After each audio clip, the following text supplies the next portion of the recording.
Great to be with you for Wednesday's edition of Footy Talk. A little special one as well because we have got Wednesday night footy, so a lot to talk about. I'm Jack Heverin, of course, the Queen Abby Holmes, who is everywhere doing every single thing. Abs, good to see you. Great to see you, as always. And this is a round that it's the first thing that goes in your calendar, isn't it? Yeah. Anzac round and, of course, Anzac Eve football, Anzac Day tomorrow.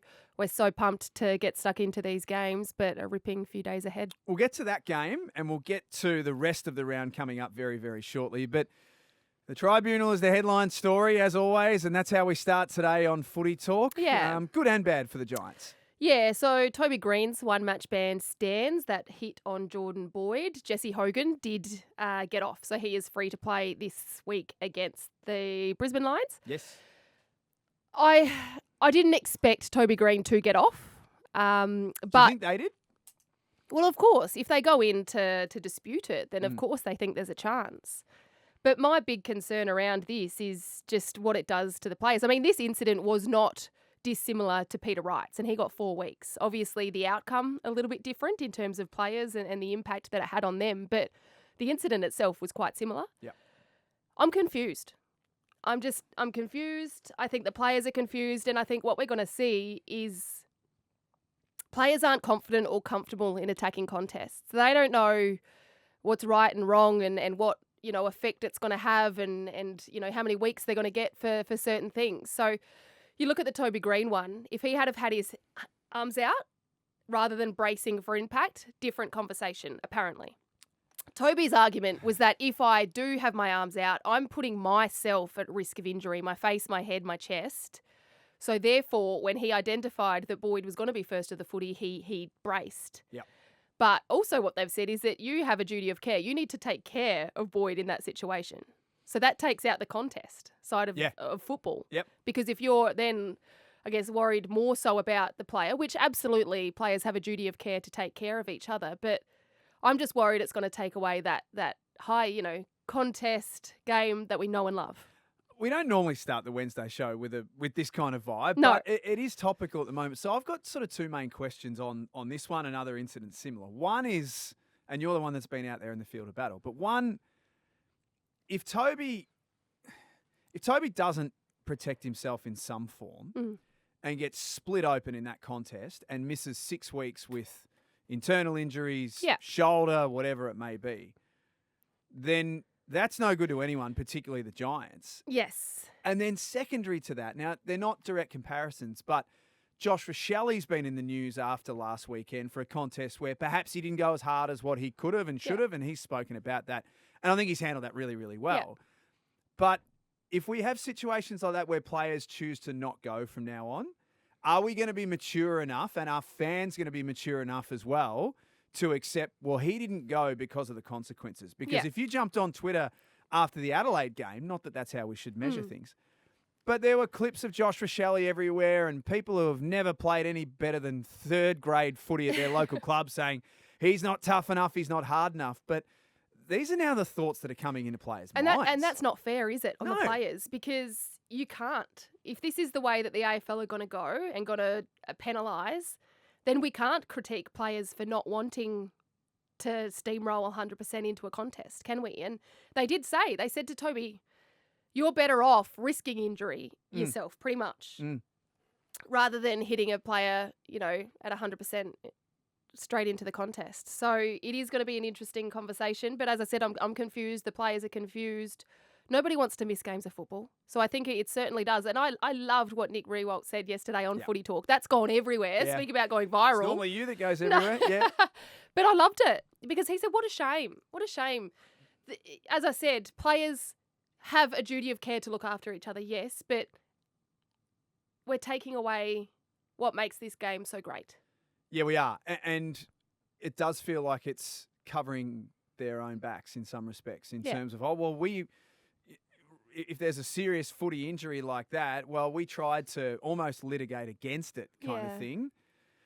Yeah, we could do a whole show on this. We could do 5 hours on it, but I'm worried about where things are at with the Tribunal, and I think it's making a total mockery of Michael Christian, to be honest, because he can hand down his MRO findings, and you can go to the tribunal and you can get a different outcome Yeah. a lot of the time as well. So, Yeah, definitely. As I said, mess. those two incidents, Peter Wright, Toby Green, they are very similar. Yep. Outcomes a little bit different, yes. Yes. But yeah, I'm confused. Thought of the week?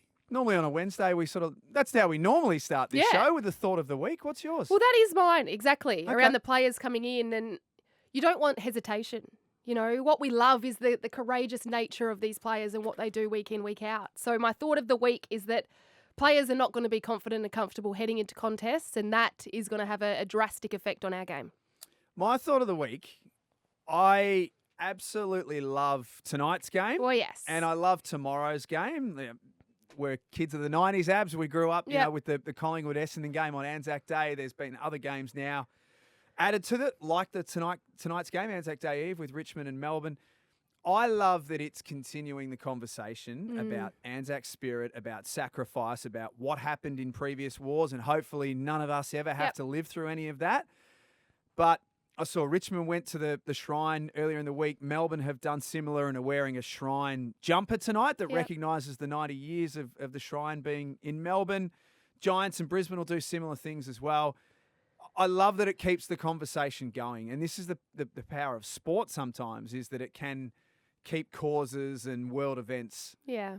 in the public eyes. And I love that there'll be people talking about what happened and explaining it to their kids and whatnot. I think this is a really significant couple of days, and the AFL's done a brilliant job over a long time now making that happen. They do it really well, don't they? It's a round and a day and a night for us all to say thank you and pay our respects for those that have, in some cases given the ultimate sacrifice for our future. We pay our respects to servicemen and women who have served and continue to serve. But it's hard to explain being there in person, tonight, tomorrow, the Bugle, being there with 95,000 people. Yep. It just gives me goosebumps talking about it. So I'm so excited to get to the MCG tonight, too. and fingers crossed we get a great game of football as well. Well, the rain could be a factor here. Yes. As we record this, it's early Wednesday morning. It is raining outside in Melbourne. There is forecast to be rain tonight. Tigers 1-5. They get Dylan Grimes, Sam Naismith and Jacob Hopper back into the team, as well as Sam Banks. So some bigger bodies. Melbourne welcome back Cozzy Pickett. Bailey Laurie had 20 tackles last week in the VFL, and Daniel Turner. Does the rain help the Tigers a little bit, Abs, in terms of just slowing the game down? Absolutely it does. I think if they can try and slow down the Ds and bottle things up a little bit, then that's going to help them. Richmond have the longest injury list in the AFL, and the fact that they're getting back Grimes and Hopper in particular tonight is a big win for them. But my big question, and it's a question for both teams tonight, is where are the goals going to come from? Yep. The Ds have taken, of course, Ben Brown out of the side as they try and tinker with what their best forward line mix looks like. But on Richmond as well, Shea Bolton leads them for goals with 14. We love what he does in front of goal, yes, but we also love him up around the ball as well. Next best is Liam Baker on 7. So I really like what Lafau has done in the last few weeks since his debut game. He's kicked 6 goals in 4 games, I think it is, and looks likely. He kicked 3 against West Coast a few weeks ago. But my question is around where the goals are going to come from for both sides tonight. Well, if it's a wet night like we think, it brings, like, all eyes are on Cozzy Pickett and The Shea Smalls. Bolton, aren't they? Yeah. Yep, absolutely. And they're the ones that really need to get to work. But in saying that, they need a bigger spread, both of these two teams. So really looking forward to who steps up, particularly if it is wet tonight. I'm looking forward to this one in a big way. I think the Tigers have got a chance to not necessarily win the game, but after what happened in their last outing against West Coast, just be better. Just be better in every area. The buys for these two teams, both Melbourne and Richmond, probably came at a good time and a bad time because they both had to sit and stew on disappointing losses for an extended period of time. But I think they're both going to want to come back and make a really big impact. I mean, Melbourne's, 22-point defeat to Brisbane Lions was really disappointing. Yeah, they they got were poor. absolutely beaten up around the midfield, which is traditionally where they shine.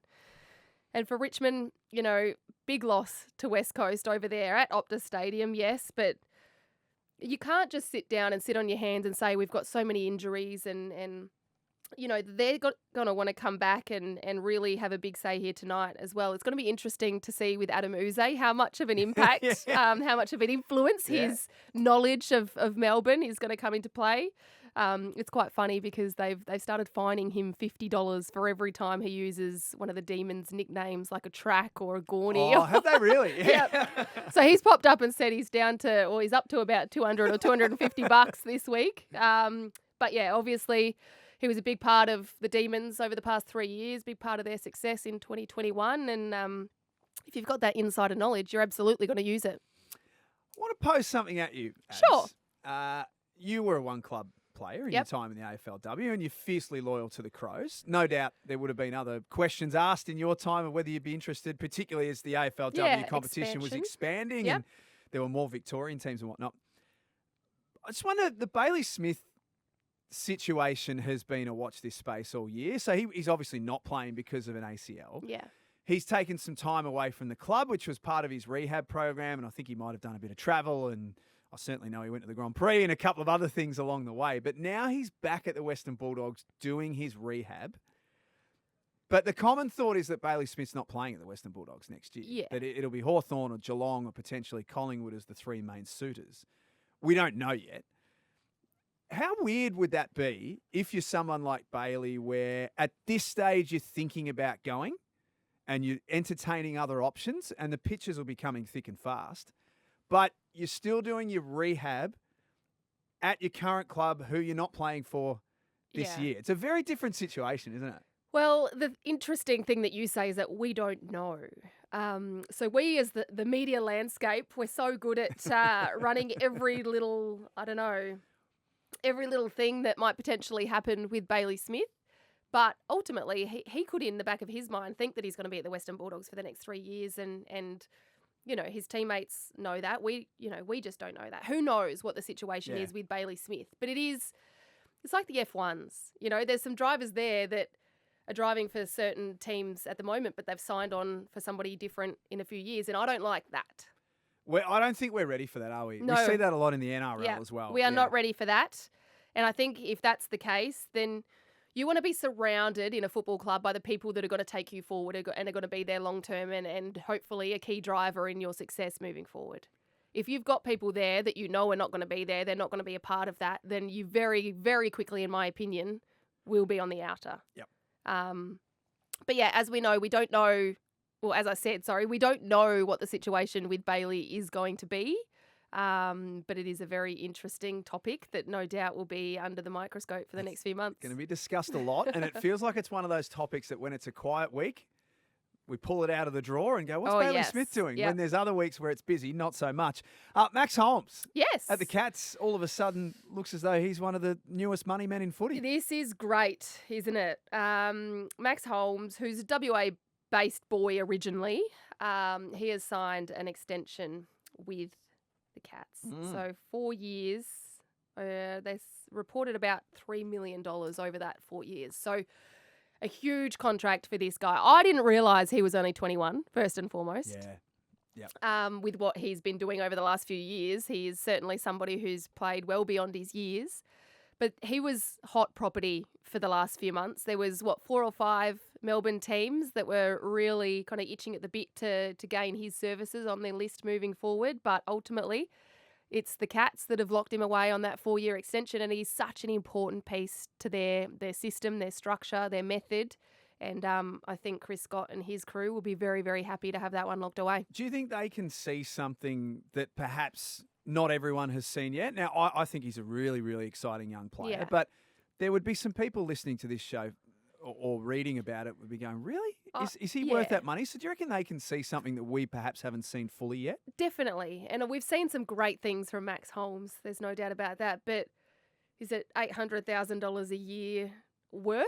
I'm not sure. It's a lot. So absolutely. I mean, I work quite closely with Joel Selwood, of course, at Seven, and he speaks so highly of Max Holmes. So potentially within the 4 walls of the Cats, he is graded as an A-lister. Yep. You know what I mean? And as I said, he is so young. I didn't realise that. He is a young player that, they've now locked away for 4 years, but they would be looking long-term with him for the next 10 to 15. And it shows, as you mentioned, that was reported by Mitch Cleary last night, that's how much the Cats thought of Max, that they flew to WA, met with his agent, got the deal done in person, which is fantastic. So well done to the Cats. Well done to Max. He's not going to be worrying about rent or mortgage No. anytime soon. Half his luck. The Bombers, Jay-Z Clark reporting yesterday in the Herald Sun that the round 16 onwards fixture will come in the next few weeks. Depending on what happens with the Bombers in the next couple of weeks, they might be one of the teams, Abs, that in the back end of the season get more primetime action. More Thursdays, Yeah. more Fridays, more Saturdays, all the 7 slots that you work on. Yeah.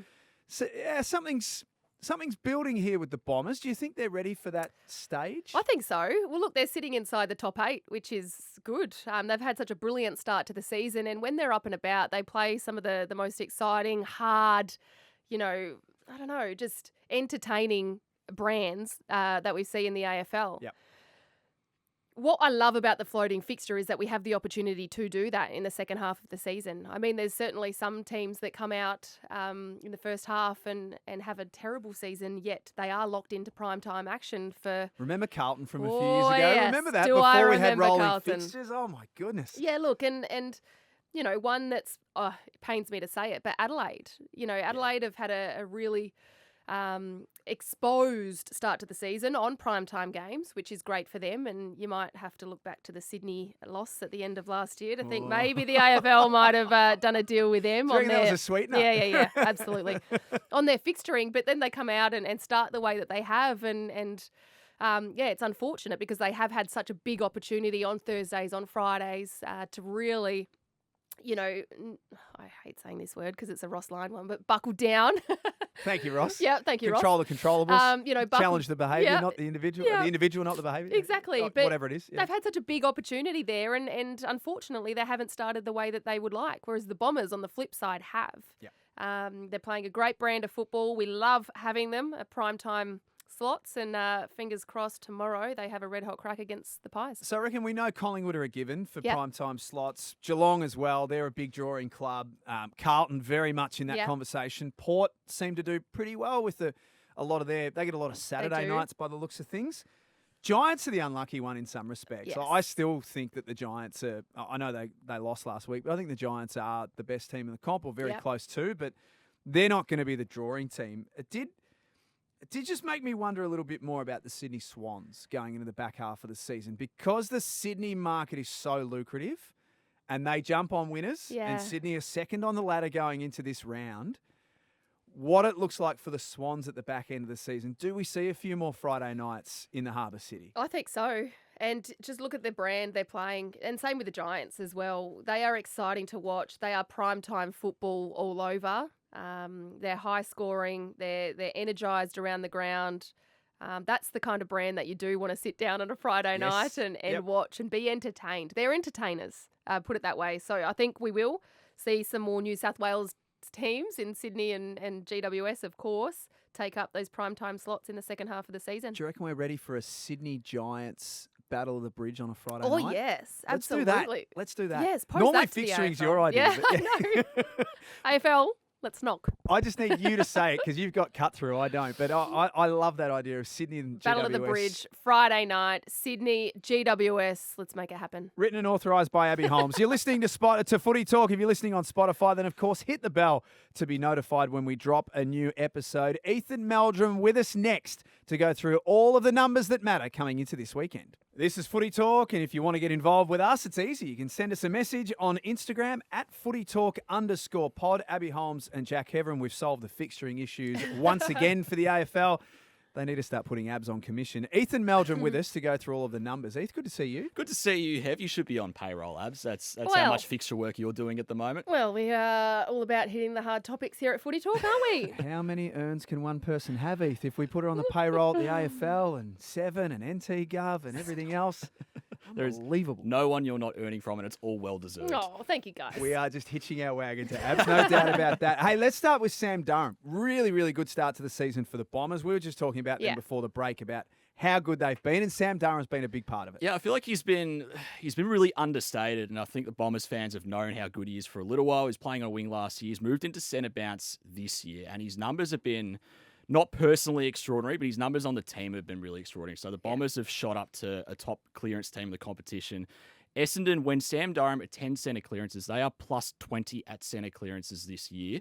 That ranks him number one in the competition of anyone. George Hewitt second. I think Elliot Yeo is third. When he doesn't attend, they're plus one. The one game he didn't play this year, that was Essendon Port Adelaide. They got bamboozled at clearance. They lost 19-6, lost the game by over 10 goals. Sam Durham has been a real influence on the midfield this year. In fact, when he attends 10 or more centre bounces, the Bombers are 4-0. When he doesn't, they're 0-2. Oh, wow. So the two losses, Sydney 5 goals up at the SCG, and then that Port Adelaide loss. Essendon have won the other 4 games in which he's attended 10 or more, and I think he's finally figured out that role. He's playing on, admittedly, he got Jordan Dawson played really well on the weekend. He had Marcus Bontempelli's measure. He might go to Jordan De Goey or Nick Dacos on Anzac Day. Yes. He'll have a real strong head-to-head matchup, and the numbers suggest that he does pretty favourably well. Zach Merritt gets off the leash. Darcy Parish gets off the leash. Jai Corbell's doing really well. Sam Durham's move into this midfield has really worked for the Bombers. Loved watching him go about his footy in the first bit of this season. And as you just said, his role that he did on Bond, that was really impressive for me. He held Marcus to 11 disposals in 48 minutes of football, which is a very hard thing to do. But as you said, this Bombers midfield group, they've just, I don't know, over the past few years in particular, they've become quite energised. And, we speak so often about the hunt and the grit that they possess. But moving Durham into the midfield has been such a strong move for them. Brad Scott deserves a round of applause. As you said, he was on the wing. They've moved him inside and he is paying dividends. I absolutely love what he does around the ball. When we talk about the Cats, and I still weirdly think they're flying under the radar for a few teams at the moment. Even though they're on top of the table, they shouldn't be flying under the radar. Yeah. But we focus so much on Jeremy Cameron. We focus on Tom Hawkins and a lot of their bigger names, Tom Stewart in the back half. But Heath, you've been doing some work on, I guess you could call them the unsung heroes of the Cats and why they're on top of the table. Yeah, so what's changed for Geelong between when they won the flag in 2022 and now they're 6-0 in 2024, the only undefeated team in the competition? They've completely flipped the way they play. I think most people are saying it's last year was kind of like a mulligan, a down year for them. They've actually really changed the way they play. So in 2022, they were a possession team. They were a short kicking team. They were second in the competition for short kicks. They now rank 18th for that. They rank 17th for marks. They rank number 1 for going long. And they've applied more pressure than any team in the competition. They have 4 of the top 15 pressure players in the competition per 100 minutes at the moment. Brandon Parfitt is number 1, averaging 8 tackles a game. He's finally figured out his role in midfield. He's kind of been coming and going for 6 or 7 years. There's been a lot of hype about him. He's now number 1 for applying pressure versus time in the competition. Paddy Dangerfield is 11th. He's averaging career high numbers for tackles in the 3 games he's played so far this year. Lows since 2010 for contested ball, so he's not winning it as much, but he's applying more pressure than he ever has. Tanner Bruin is 13, Tom Atkins is 15. Tom Atkins has always been a pressure player. He's always been Geelong's number 1 pressure player, and there are currently 3 better at Geelong than Tom Atkins are. Jai Clark as well ranks above average. Jack Bowes ranks above average. There are so many players bobbing up in the midfield for Geelong at the moment. They have 4 of the top 24 players for turnovers forced. Throw in Ollie Dempsey's 18th in the competition. Graham Myers is 24th. Ollie Henry as well. The turnovers he's forced have led to 5 goals so far, which makes him equal first in the competition. So all of these players are bobbing up and applying pressure. Geelong is still number 1 in the league for scores from turnover differential, exactly as they were 2 years ago, but in a completely different way. It's not through scoring as many points as they were 2 years ago. It's about all of the hunt and the pressure and just kicking long and just harassing the opposition at ground level. It's working really well. Consider this. This puts it in a really funny perspective, I think. Geelong have turned the ball over 411 times this year. That is exactly the same number as North Melbourne. Geelong have conceded 190 points from turnover. North Melbourne have conceded 461. Oh, wow. All of that structure, all of that pressure, that's what's paying dividends for Geelong at the moment. That's why they're 6-0. Gee. Just on that, Chris Scott. Is he the master right now in the AFL? Obviously, his Cats sit top of the table. He's now been at the helm for a very, very long time. But as you said, they've completely changed the way that they're playing. And to do that while still... Yes, they missed finals last year, but they've started this season incredibly well. Yeah. You have to actually applaud him for what he's been able to do. He may be the biggest unsung hero of the lot, despite the fact he's a 2-time premiership coach. He's he's retooled Geelong, and as you were saying, no one seems to have picked up on it. They're still flying under the radar. Very, very hot chance against Carlton. We know how good Carlton have been this year. We know all the hype about Carlton. Geelong are doing better than them at the moment. Geelong have never really had to have a rebuild under his No, they leadership don't and his rebuild. guidance. No, But that's no. the You thing. go back to I That's guess the the thing. last time was when Bomber Thompson had all of the kids. Yeah. He had Ablett and Bartel and Yeah. Kelly and Ling and Chapman, and that was early 2000s. But even on that, you speak of the kids coming through now with, Bruin and Clark, those two guys in particular, but they've got kids coming through that are doing great things in the midfield. They're not rebuilding. Yes, they missed finals last year, as I said, but it's quite remarkable because when you traditionally change the way you play, you might have to go through a rebuild and bring in these young kids, but the Cats, they just don't do that. No, they're retooling on the fly. It's really impressive. Yeah. That is very impressive stuff by you, Heath. One to leave us with on Scott Pendlebury, a milestone coming up here, as if Ooh, he couldn't have any I more know, milestones. right? Yeah, he's done everything except this. He's 4 disposals away from 10,000. We got to give him a shout out. It's an insane record. He's playing his 390th game on Anzac Day, and beautiful symmetry as well. 5,000 handballs, 4,996 kicks. So we hope that his yes. first 4 touches are kicks on Anzac Day. There's a little bit of a debate at the moment. So Champion Data has him at 9,996.